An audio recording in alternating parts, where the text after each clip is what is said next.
Hi guys, this is the advisor and welcome back to my channel. And for those of you who are visiting this channel for the first time, I say welcome, welcome, welcome. If you are the type of person who is interested in learning new things, who applies logic, rational, common sense, and reason in your daily life, then this is the channel for you. If you are the type of person who want to know and learn new things and know the value of knowledge, this is the channel for you. And I am your host, the advisor. In today's video, I am going to explain to you specifically why police always prevails in a gunfight with gunmen in Jamaica. Some people are superficial in their thinking and think, oh yeah, police are trained, so police just gonna win. What? But it's not that simple. And let me put in my disclaimer from now.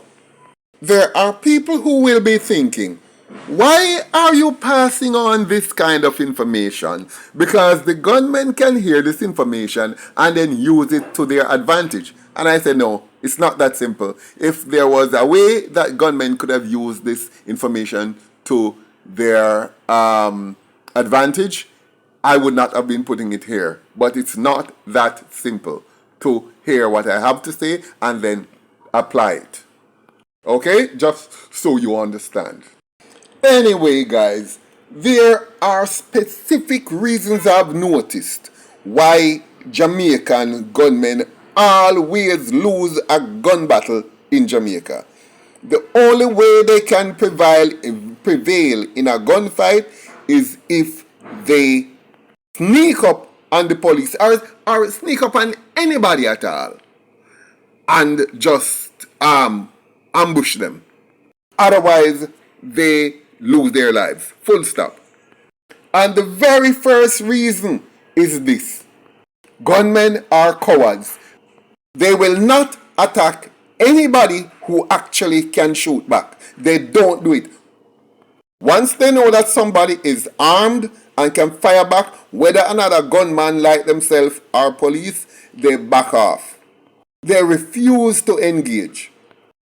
Now, to demonstrate that point, I'm going to take you back to an incident that happened on the 6th of October 2022.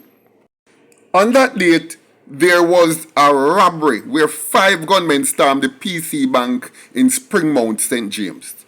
I'm going to show you the video clip of the incident and then I'm going to explain. Take a look at this TVJ clip pertaining to that incident. First, as you can see the car just drive onto the premises of the bank, and then the security guard was standing outside and they come out and they ambush her. They just surprise her round the corner, grab her, took off her cell phone, manangle her, and then they stormed inside the bank itself. They tried in every way to get through, but the whole place was sealed off and they couldn't get any money. Now, realizing that this robbery was going as planned, since they couldn't get nowhere inside, anywhere behind the counters, they decided to leave. But when they went outside, for some reason, their attention was drawn to something to their left. And one of the gunmen, as you can see, go out and was firing the gun. And then they all scampered off back to the car. So they just jump back in the car and they hightail it out of the place. At this point, I'm going to segue a bit from the main story that I'm trying to bring, or the main message I'm trying to bring. I think the media carried this story wrong. It was not the gun, it was not the man of unsound mind who caused the robbers to be scared and left. Not at all.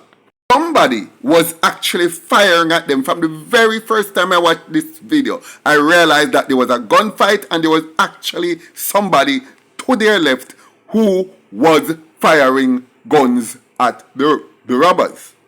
And in order to confirm this, I want you guys to focus your mind on this specific area of the concrete walkway.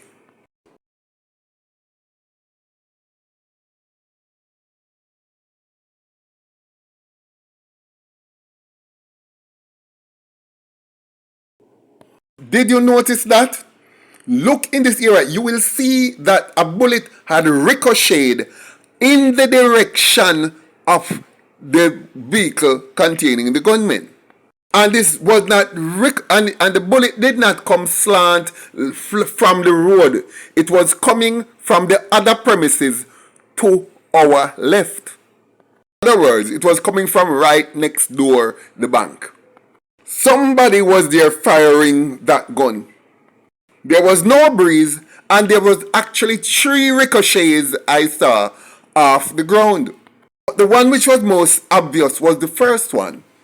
The man of unsound mind obviously thought this was a joke, and he just got into a piece of the action because he thought this was a game. But there was actually somebody firing back at the gunmen, which caused them to hightail it out of there. And somebody who think them smart might say, but the bullet might have been going fired in the opposite direction towards the man of unsound mind. But why would all the ricochet debris that chinks up off the walkway go in the direction towards the car? Look at it again. Look at it several times. That did not come out of the piece of prop that the madman had in his hand. And it did not come from the road, so it would come at an angle towards the building. This came straight from over the fence and the other next door to the bank, straight in the direction of the gunman, although this person seemed like he can't shoot either. But the police did this, or the media did this, to protect the licensed firearm holder who probably live next door to the premises. Such simple and minute details are not lost on a person like me. And nobody come tell me say his breeze blowing, his breeze might cause the debris to go that direction. Look at the plants in front. They are not shimmering in the breeze. There is no breeze. Anyway, let's not go there.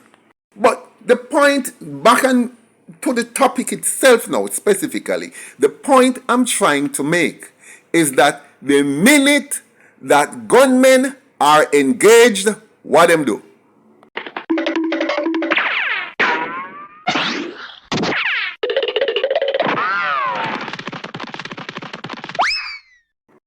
See them so, them just hightail it out of there quick and fast. Them not tarry once you can fire back at them.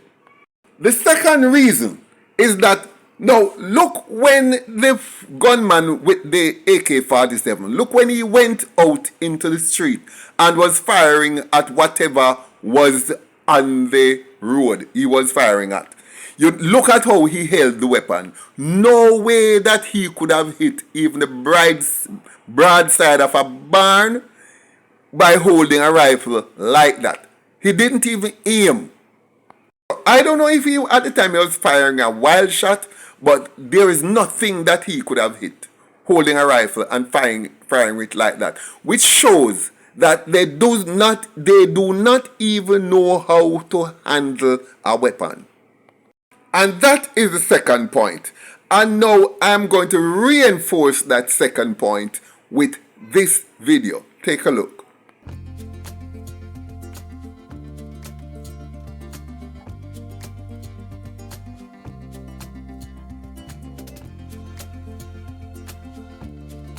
A car pulls up at a gas station, then another car, as you can see, come along the road, stop, turn, and come right into the gas station. Now, look at what happened.